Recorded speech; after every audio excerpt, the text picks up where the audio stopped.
Voilà, je viens à travers cette vidéo pour vous montrer comment on conduit une voiture automatique. Ici, c'est une Volvo XC90, mais on va dire la plupart des automatiques, c'est le même principe. Voilà, ici, nous avons ici le pommeau avec les positions ici à côté. Nous avons la lettre P, pour l'instant, elle est dans la lettre P, la lettre R, N, D. Et ici, dans la plupart des modèles de voitures, nous avons la position plus et moins qui est la position séquentielle. Et alors aussi, nous avons ici, si vous voyez bien à côté, il y a, je vais m'approcher, la lettre P. Nous voyons qu'ici, je vais vous expliquer les positions. Ici, la lettre P que nous voyons ici veut dire parking. Vous êtes en position de stationnement.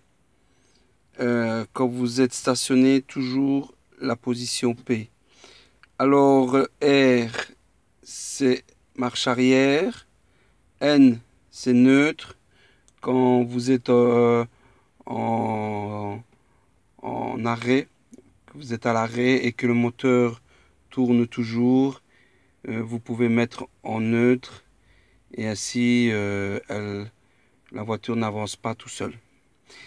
La position D, la D c'est drive et drive veut dire changement de vitesse automatique tout seul sans pouvoir embrayer et ni changer de position.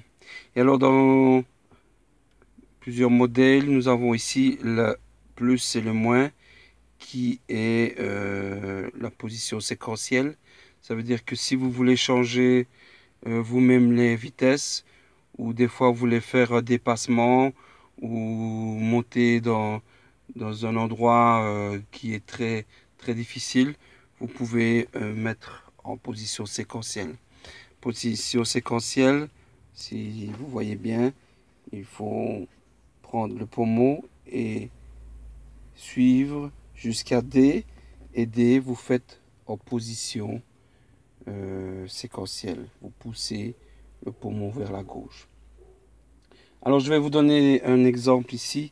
Voilà, pour changer de la lettre P que vous êtes en parking, stationné comme maintenant je le suis, il faut poser votre pied droit sur la pédale de frein.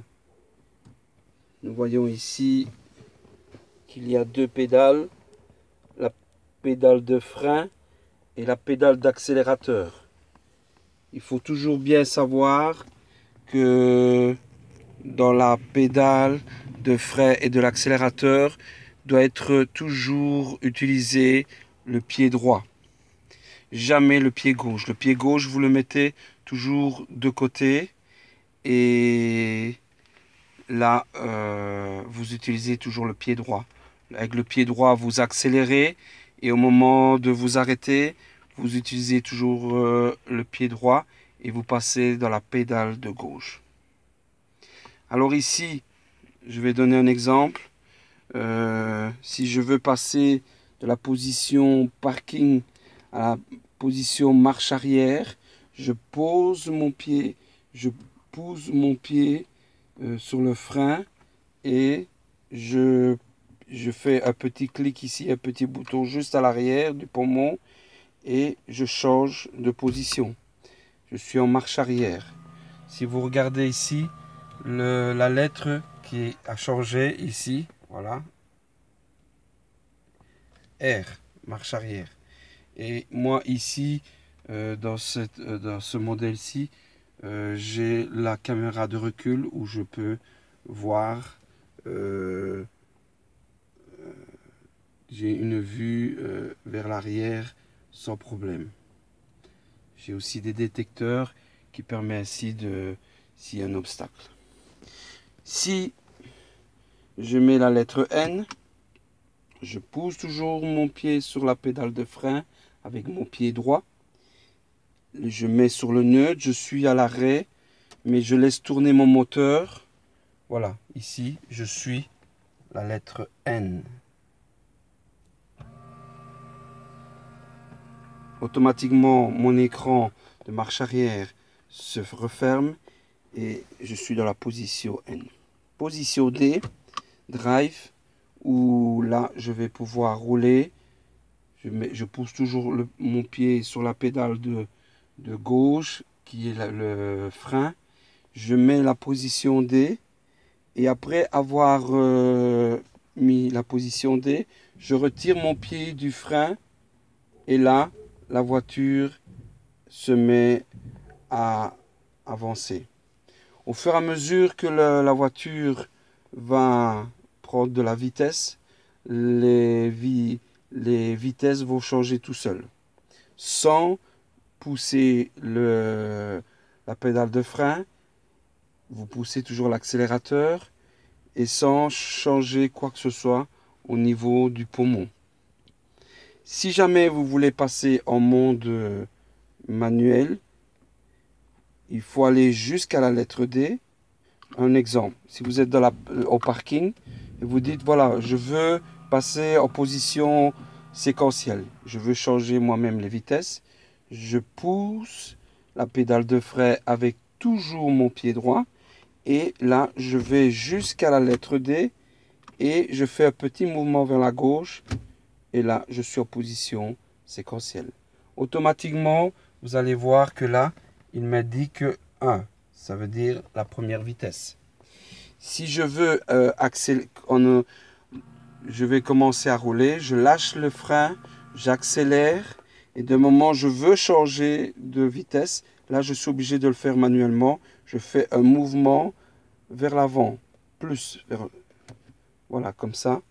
Et nous voyons ici sur l'écran tableau de bord, il indique 2. Et si je pousse encore une fois, voilà, les vitesses augmentent au fur et à mesure que ma vitesse augmente aussi.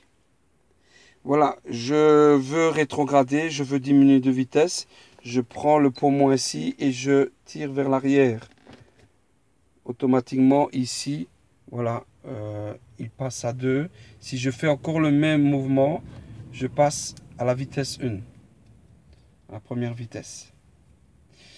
Alors ici, si vous voyez ici, si vous voulez repasser en D, il faut freiner et vous passez le D.